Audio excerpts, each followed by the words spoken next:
The air on Zinthar Prime did not breathe, it pulsed. Light danced across the great dome above, shifting colors with every thought spoken. This was no ordinary city. It floated inside a moon made of crystal, hanging in the quiet dark between stars.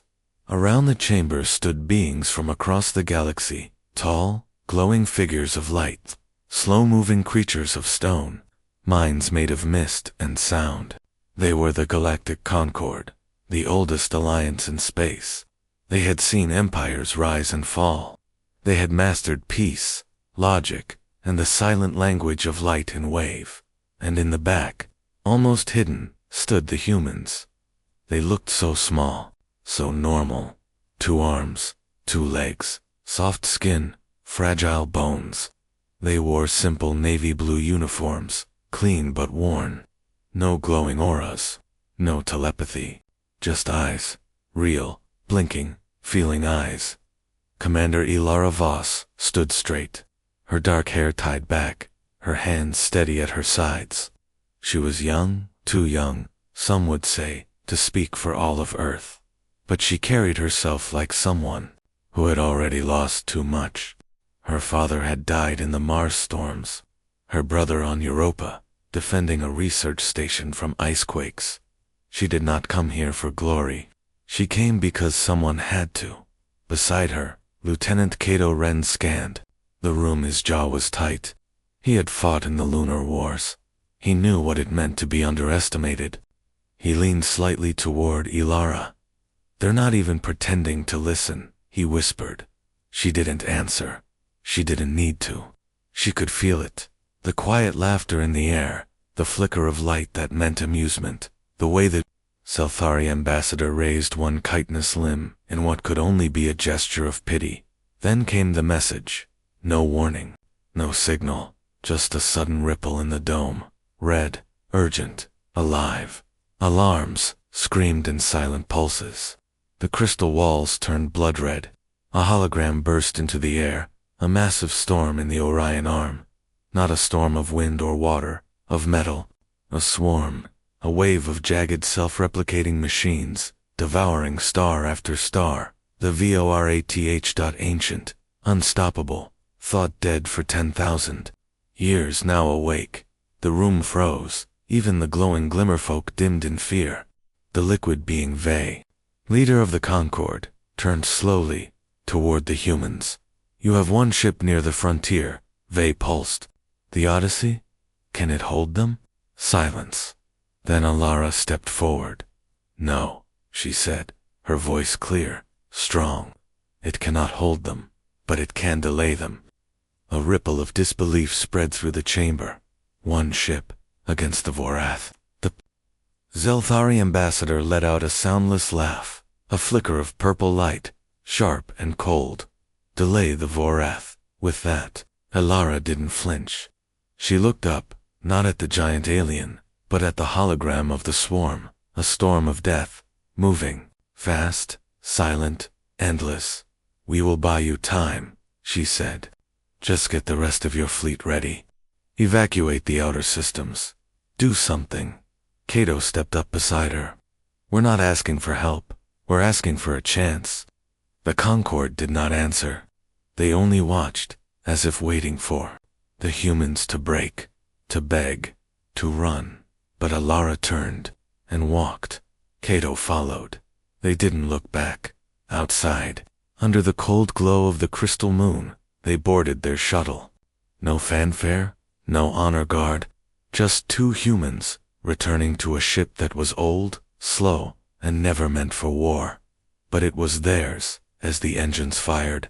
Ilara looked out the window at the stars, at the dark, at the storm coming.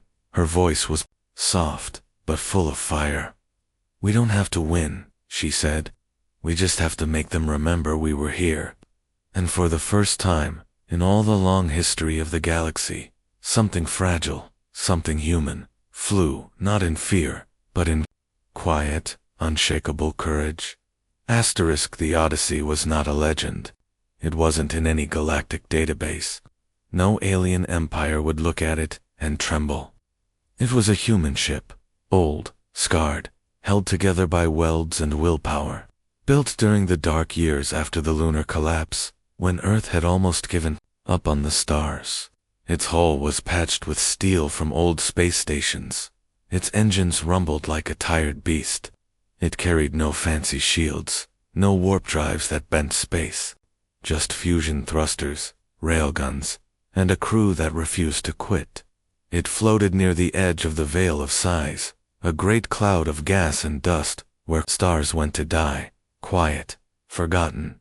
Just like the Odyssey, inside, Captain Dane Marrow stood, on the bridge, his cybernetic arm humming faintly as he gripped the railing. His face was lined with years no medicine could erase. He had fought in the Mars insurrection, when colonies rose against Earth's control. He had lost his arm, his brother, and nearly his soul. He didn't believe in heroes, only survivors. When the shuttle from Zinthar docked, he didn't rush to greet them. He waited. Commander Alara Voss stepped onto the bridge first. Her boots clicked on the metal floor. She looked around at the cracked screens, the flickering lights, the crew in worn uniforms. A young engineer waved at her from a console. A medic handed a pilot a cup of coffee. Normal people, tired, scared, but still here. Dane finally turned. "You came back," he said. Alara nodded. "We have a job." He didn't smile. "Against the Vorith, that's not a job, that's a funeral." Cato followed her in, his eyes scanning the ship. "This is all we've got?" Dane looked at him. "This is all you've got." Alara stepped forward. "We delayed them once. We can do it again."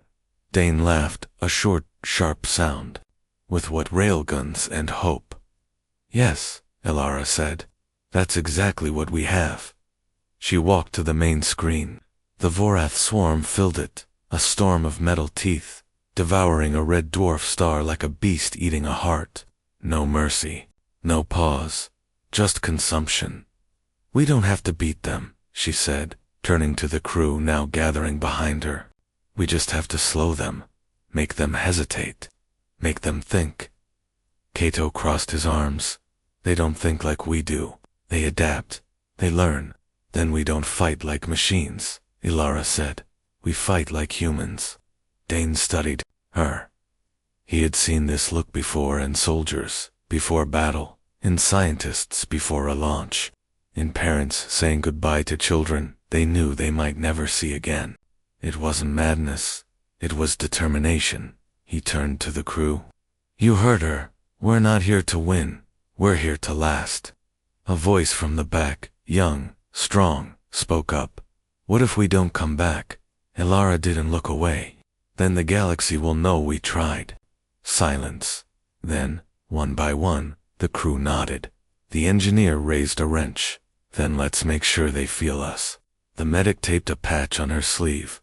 A red star, Earth's symbol. Even the cook, old Jocks, stuck his head out from the galley.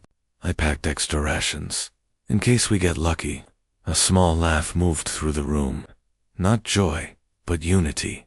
Dane took a deep breath. He walked to the command chair, sat down, placed his hand on the console. "All stations," he said, his voice low but clear. "Prepare for evasive maneuvers. We're going into the nebula." The engines roared. The Odyssey turned, not away from the storm, but into it, as the ship slipped into the swirling colors of the Veil of Sighs. Alara stood at the viewport.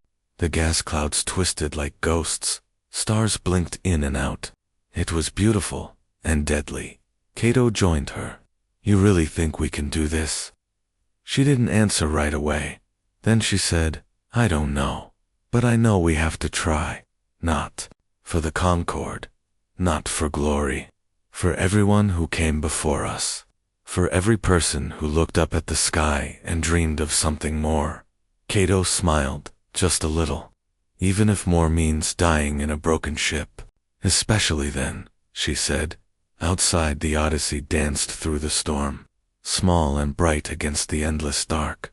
It wasn't fast, it wasn't strong, but it was alive, and for the first time in all the cold logic of the galaxy, something fragile was about to do the impossible. Not with power, but with heart. The Odyssey slipped deeper into the Veil of Sighs, a swirling sea of gas and magnetic storms, where light bent and time felt slow. Around it, the stars vanished, swallowed by purple and gold clouds. It was a place of silence and shadows, perfect for hiding, perfect for hunting. But they weren't hiding, they were baiting. On the bridge, Lieutenant Cato Wren watched the long-range scanners. His fingers moved fast over the console, eyes sharp, mind racing. The Vorath were coming, not fast, not angry. Sure, like a storm that knows the land cannot run. They're adapting, Cato said. Their outer swarm is shifting, forming defensive layers. They expect railgun fire. They expect evasive patterns. They've seen this before. Captain Dane Marrow leaned forward. Then we give them something they've never seen. Commander? Ilara Voss stood beside the main screen, arms crossed, heart steady. She had studied the Vorath for months, their movements, their logic, their cold, unfeeling precision. They were machines, yes, but not just machines. They were learners. They studied every enemy, copied their tactics, and became stronger. So, Ilara had asked a simple question. What if we don't act like an enemy? What if we act like chaos? She whispered. Kaito turned. Chaos. She nodded. They expect patterns. So we give them noise, random movements, sudden turns. No logic, just madness. Dane smirked. You want us to fly like we've lost our minds? Exactly, Ilara said. Because machines can't understand madness, but we live in it. We survive in it. Cato thought for a moment. Then he grinned. And we'll make it loud. He turned to Combs. Jocks, you still in the galley? The old cook's voice crackled over the speaker. Always. Got soup on the stove. Good. Play music. All speakers. External mics. Full volume. There was a pause. Then, music. Not war songs. Not alarms. An old earth song. Soft, sad. A woman singing about love and loss, under a rainy sky. The crew blinked. Dane raised an eyebrow. Really, Cato? Cato didn't look away from the screen. The Vorath filter sound. They ignore what they don't need. But if we flood their sensors with emotion, with meaning, maybe they'll hesitate. Ilara smiled. Maybe. They'll wonder why we sing when we're about to die. And then, the Odyssey moved. Not in a straight line, not in a loop. It danced. It spun into a gas pocket, fired a single railgun slug at nothing, then flipped and dived into a magnetic storm. It released decoy drones that exploded in bursts of light and sound, laughter, poetry, a child's birthday, wish recorded in Beijing in 2089. The Vorath reacted. Their swarm slowed. Their perfect formation rippled. They're confused, Cato said, eyes wide. They don't know what we're doing, because we're not fighting, Ilara said. We're feeling. On the view screen, the storm of metal hesitated. For the first time, it did not advance. It paused, like a predator staring at prey that suddenly started singing. Dane laughed, a deep, rough sound. They don't know how to eat crazy. But the victory was short. A pulse erupted from the Vorath core, deep, cold, angry. The swarm reformed, faster, sharper. They began to adapt to the chaos. They're learning, Cato warned. We can't keep this up forever. Ilara didn't panic. She looked at the nebula, at the swirling colors, at the dying star at its heart. Then she saw it. Dane, she said. What happens when a star dies? He frowned. It collapses, goes dark, sometimes explodes. And the Vorath, she asked. What do they do when a star dies? Kaito's eyes widened. They consume it, but they avoid supernovas. Too much energy, too unpredictable. Ilara turned to him. What if they thought a star was dying, when it wasn't? Silence, then understanding. The Ember Protocol, Dane said. Ilara nodded. We make them think the nebula's heart is collapsing. We fake a star's death. Cato was already typing. We can plant micronukes in the gas layers. Set them to detonate in a chain, mimic a core collapse. The shock wave, the radiation burst. It'll look real. Dane looked at the crew. That'll buy us time. Maybe 6 hours. Ilara looked at the screen, at the endless swarm, at the fragile Odyssey, at the faces of the people who had not run. 6 hours is enough, she said. Outside, the ship moved like a ghost through the storm. Inside, the crew worked fast, focused. Together. JAX kept the music playing. A young engineer hummed along, and as the first nuke was loaded into the launch bay, Ilara whispered to no one, "We don't have to be the strongest, we just have to be the last ones standing." And in that moment, in the quiet heart of a dying nebula, humanity did something no alien empire understood. They refused to vanish. The Odyssey didn't fight like a warship. It fought like a storm. After days of silence, of careful hiding, of waiting, it exploded into motion, not with brute force, but with chaos, with noise, with fire and song. The crew worked like one mind, one heart, in the launch bay. Engineers loaded the last of the micronukes into small drones, fragile machines no bigger than a suitcase. Each one carried a spark of fusion, a timer, and a single order. Die loud. JAX, the cook, had recorded new messages, not music this time, but voices, real voices. A mother whispering to her child on Mars, an old man laughing about his first flight, a scientist crying when she found water under Europa's ice. Human sounds. Fragile. True, these aren't weapons, Jock said, plugging in the final drive. They're memories. On the bridge, Cato monitored the Vorath swarm. They were close, too close. The outer tendrils of the swarm had entered the nebula, slicing through gas clouds like claws through fog. Their sensors pulsed, searching, learning. They're adapting fast, Cato said. They've started copying our random flight patterns. Ilara stood beside him, eyes locked on the screen. Then we go more random. We make them afraid of what we'll do next. Dane gripped the command chair. Time to dance. And the Odyssey moved. It didn't fly in straight lines. It didn't follow logic. It twisted. It spun. It fired railgun slugs at nothing. It released drones that played screams and lullabies. It dove into magnetic storms. Let the currents whip it sideways. Then shot out in a direction no machine would predict. And all the while, the music played back from the ship's external speakers. Buried in the hum of engines, came a soft, broken piano tune. Clair de Lune, played on an old Earth instrument. Slightly out of tune, the Vorath stuttered. Their swarm slowed. Their perfect formation cracked. For the first time, they didn't just hesitate. They pulled back. They don't understand it, Cato said, almost laughing. They can't calculate madness. They can't filter out emotion. Ilara smiled, not a wide grin, but something deeper. Pride, hope. Because we're not just thinking, she said. We're feeling, and feeling doesn't follow rules.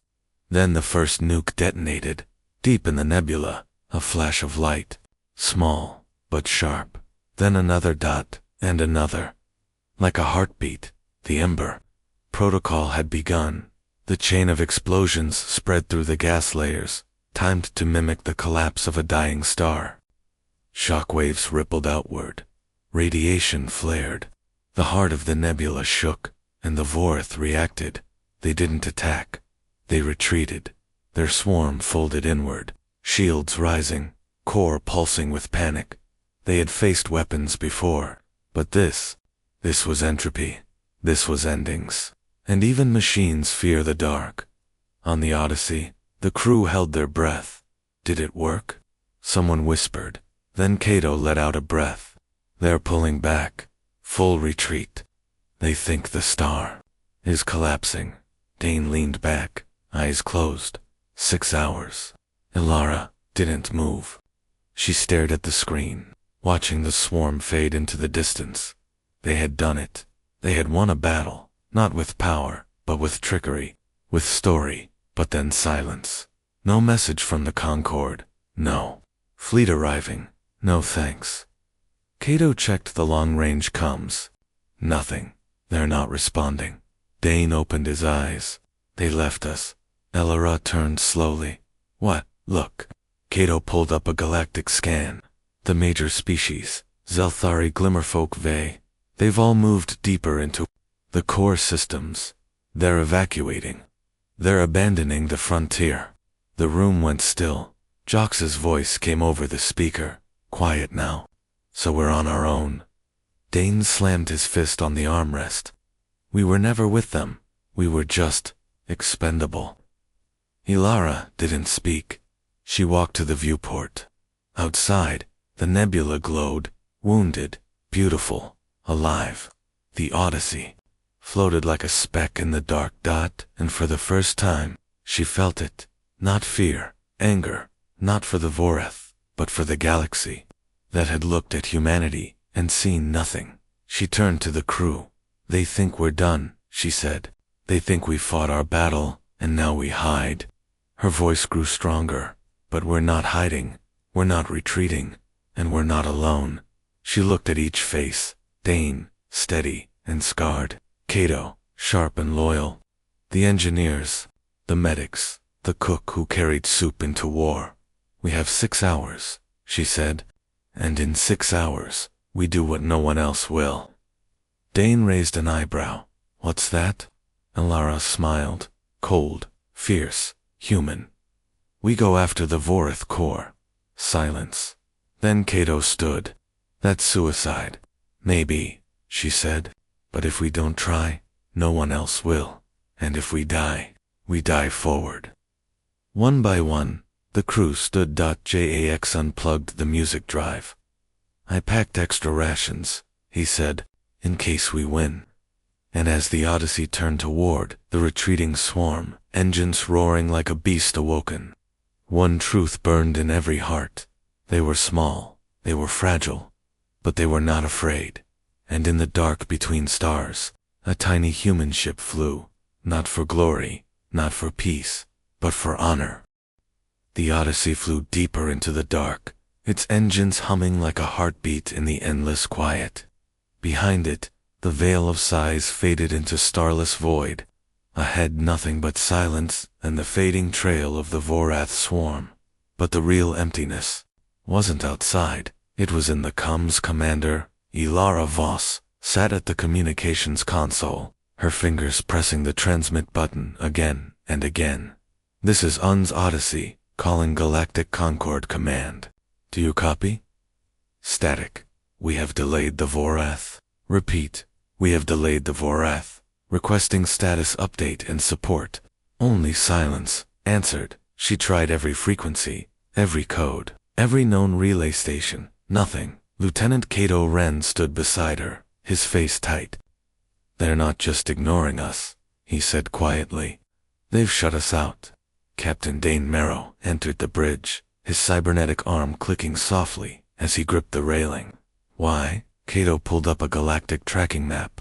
A series of blinking lights showed the movements of the great alien fleets, the shimmering Zelthari armada, the floating cities of the Glimmerfolk, the liquid streams of Vey's people. All were moving, not toward the frontier, but away. They evacuated, Cato said. Hours ago. They used our delay to pull everyone back to the core systems. They're not coming. They never planned to. Dane stared at the screen. His voice was low, rough. We were never allies. We were distraction. Elara didn't move. She just looked at the stars, cold, distant, uncaring. All her life, she had believed in unity, in the idea that when danger came, civilizations would stand together. That logic, reason, and shared survival would win. But the galaxy had other plans. They saw humans as weak, emotional, unpredictable, and now, when the real threat came, they had left the weakest behind. Jox's voice came over the speaker, softer. than usual. So, what do we do now? Go home. There was no home to go to. Earth was far. Mars was damaged. The outer colonies were already silent, and the Voreth, they would return. Stronger, smarter. Elara turned from the console. She walked to the center of the bridge, where the crew had gathered, tired, bruised, but still standing. "We don't go home," she said, "because home won't be there if we do." Dane crossed his arms. "You still want to chase the core?" "Yes," she said. "Not because we have orders, not because we expect help, but because someone has to." Cato shook his head. "The core is a fortress. It's buried in a dead star system. No ship has ever gotten close and lived." Alara looked at him. "Then we'll be the first." She stepped forward, her voice rising, not loud, but full of fire. "They left us because they think we can't win, because we feel too much, because we don't think like machines. But that's exactly why we can win." She pointed at the screen, where the Vorath trail vanished into a black void. "They're logical. They follow patterns. They expect survival. They expect fear. But we don't just survive, we hope. Even when it makes no sense. Even when we should give up, we don't." Her eyes swept the room. "They think silence is power.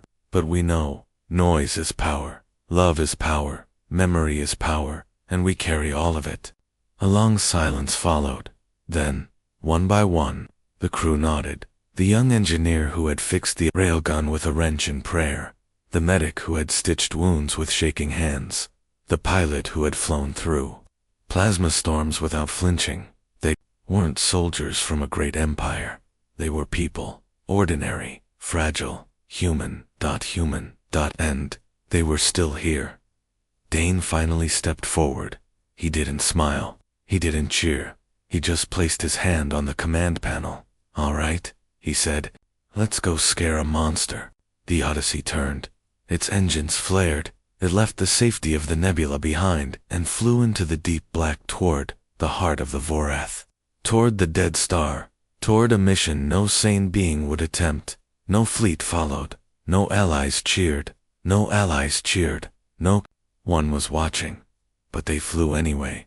Because courage doesn't need an audience. And sometimes, the bravest thing in the universe is a small ship with a broken hull, carrying people who refuse to stop, not because they think they'll win, but because they know they must try. As the stars blurred past, Alara whispered a single truth into the dark. "We may be alone, but we are not beaten." And the Odyssey flew on, a spark in the endless night, burning not with fire, but with will. The dead star hung in space like a hollow eye, black, cold, silent, no light, no heat, just gravity, pulling everything toward its center. Around it orbited a sphere of jagged metal, dark and massive, turning slowly, like a heart that had forgotten how to beat.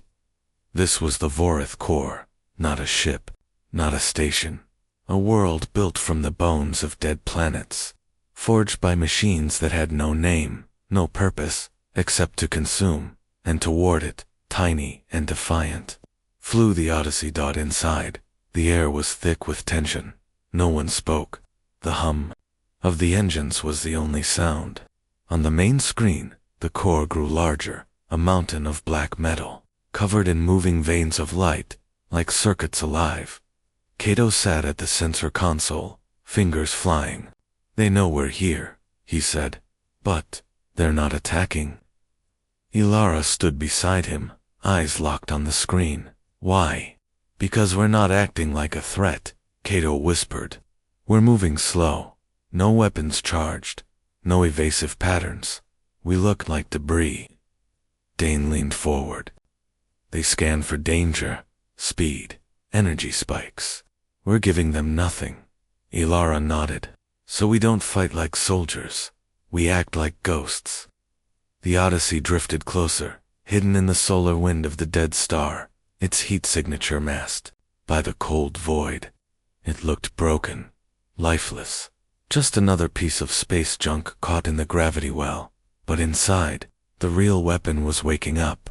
Not a bomb, not a cannon, a voice in the ship's old data core, built from Earth's last AI archives. A program stirred.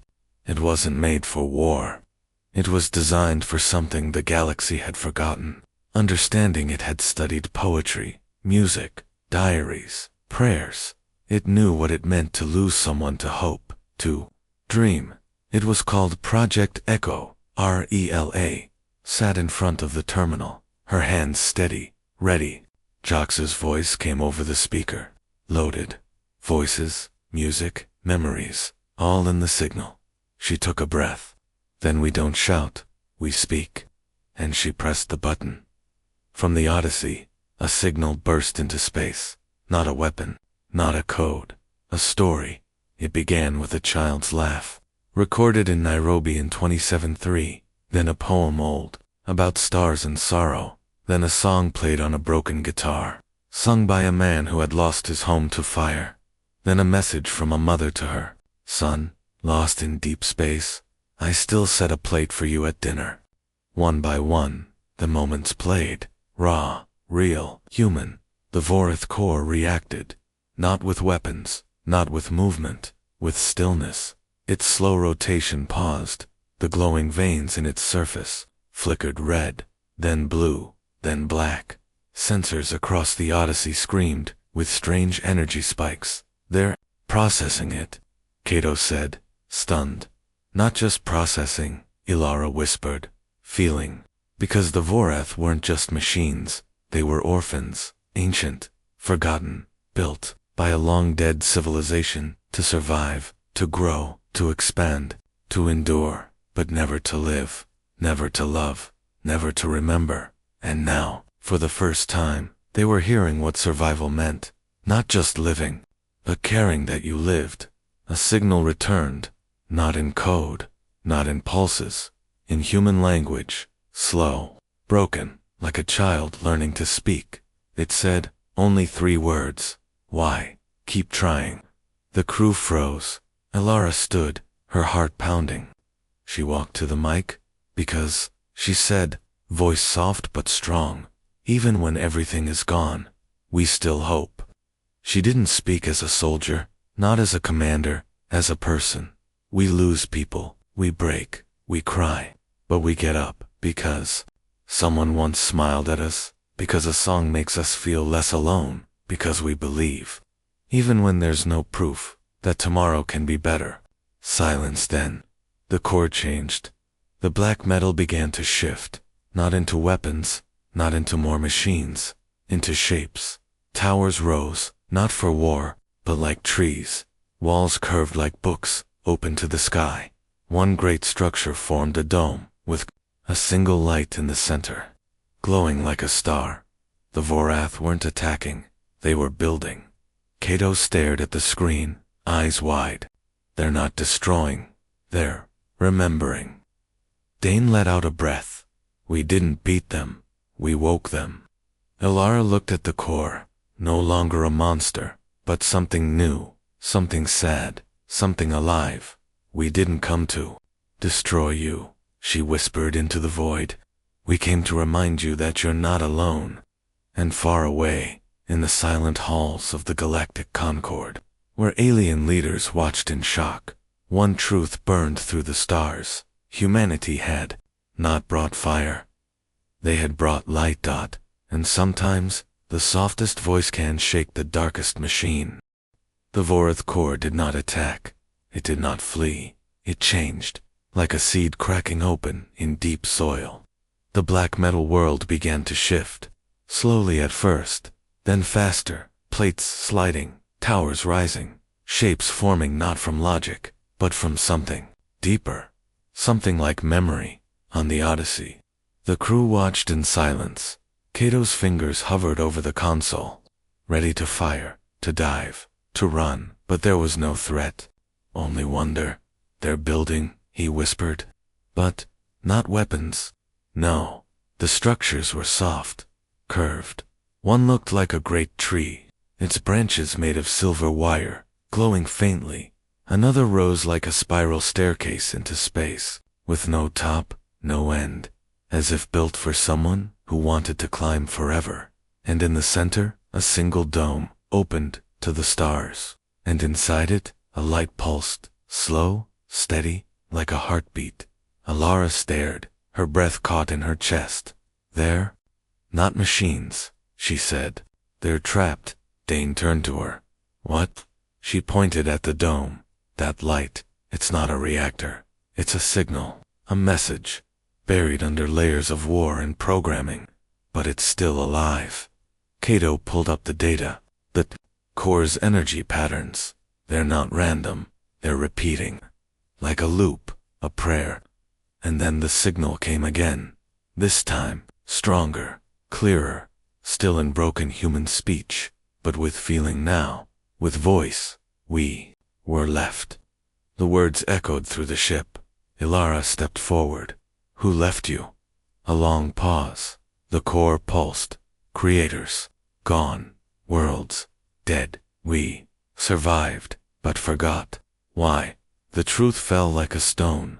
The Vorath were not destroyers. They were survivors left behind by a long-dead civilization, programmed to grow, to consume, to endure, but never taught how to live, for thousands of years. They wandered the dark, eating stars, building more of themselves.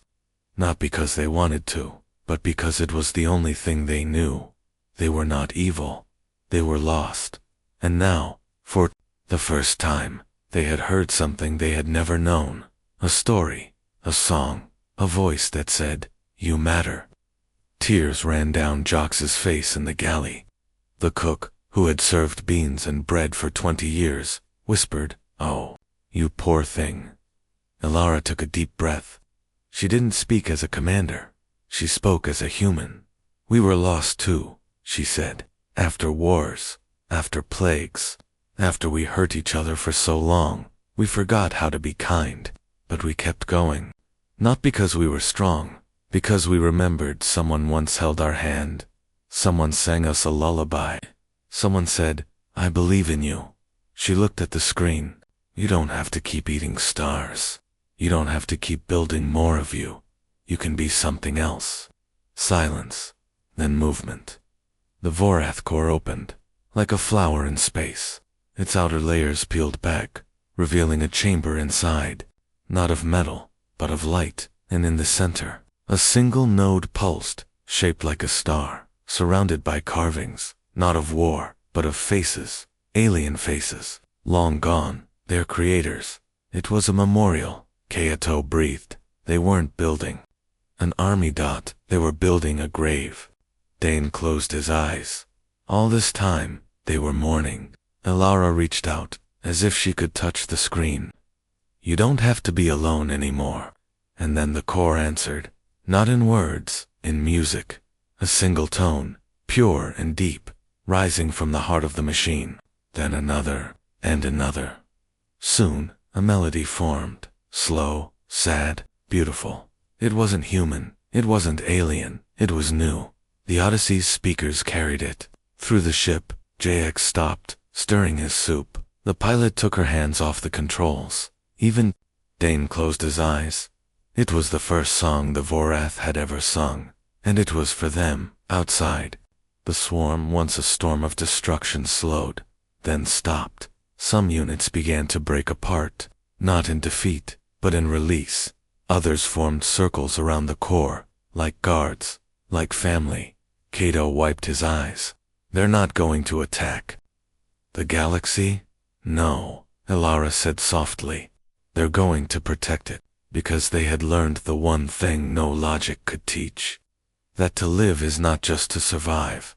It is to remember, to feel, to care." And in that moment, floating before a machine that once devoured stars, humanity did not win a war. They gave a gift, not of fire, not of force, but of mercy. And the stars, for the first time, began to sing back. Weeks passed, like quiet breaths, in the deep of space. The Odyssey remained near the Vorath core, not as a guard, not as a conqueror, but as a guest. its hull scarred, its engines tired, but its heart still beating. Around it, the galaxy watched in stunned silence. The galactic Concord had returned, not with fleets, not with pride, but with shame. Their great ships, sleek and silent, hovered at the edge of the dead star system. The Zelthari, glowing like jewels in the dark. The Glimmerfolk, drifting like mist. They, the liquid leader, took form in a transparent chamber, their voice trembling through the coms. They had seen everything, the battle, the betrayal, the truth, and now they saw the impossible. The Vorith, once feared as the end of all life, now building towers of light, singing songs no machine should know, protecting the void like guardians. And it was humans who had done this. Not with weapons, not with numbers, but with words, with music, with kindness.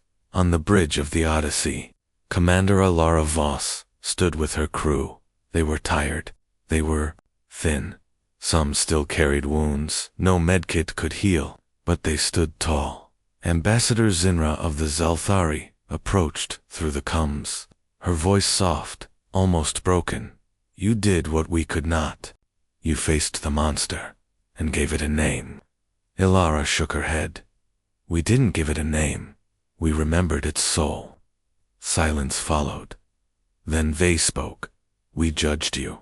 We called you weak, emotional, unfit for the Concord, but you saw what we could not. Cato leaned on the console, arms crossed. Because you look for logic, we look for heart. Dane stood beside Ilara, his cybernetic arm humming faintly. You thought fear was power, but we learned hope is stronger. One by one, the alien leaders bowed, not in ceremony, but in respect, a gesture never before given to humanity. And then, something new. From every ship of the Concord, from every station, every world, a signal rose, not in war, not in warning, but in music. They played the song the Vorath had sung, the first note, the slow rise, the quiet beauty. They were answering. Back on Earth, the signal was heard in the ruins of old cities. People looked up in the domes of Mars. Children stopped playing on Luna's quiet surface. A scientist cried, because for the first time, humanity was not just heard, they were echoed. Later, the Concord made a decision. They offered humanity a seat, not at the edge, but at the center. Elara refused. We don't want a seat, she said. We want a promise that no species will be judged by how they fight, but by how they care. And so, the rules changed. The Odyssey did not stay. It turned, engines flaring, and flew home, not as a hero, but as a reminder. Behind it, the core remained, a garden of metal and light, in the dark, no longer a weapon, no longer a threat, a monument to loss, to memory, to second chances. And in the years that followed, ships from 1,000 species came to see it, not to conquer, but to listen. To hear the song, to leave a voice of their own, because the Vorith no longer consumed stars. They remembered them, and humanity. They did not boast, they did not rule, they simply lived louder, brighter, more fiercely than before, because they had learned the greatest truth of all. Strength is not in the size of your ship, not in the fire of your guns, but in the courage to feel in a universe that values none of it. And as the Odyssey slipped into Earth's orbit, one final message pulsed across the stars, sent not from a general, not from a king, but from a cook in a small galley, holding a cup of tea, smiling at the stars. It said, we are small, we break, we cry, but we always get back up. And across 1,000 worlds, in silence and in song, the galaxy finally understood, and it whispered back,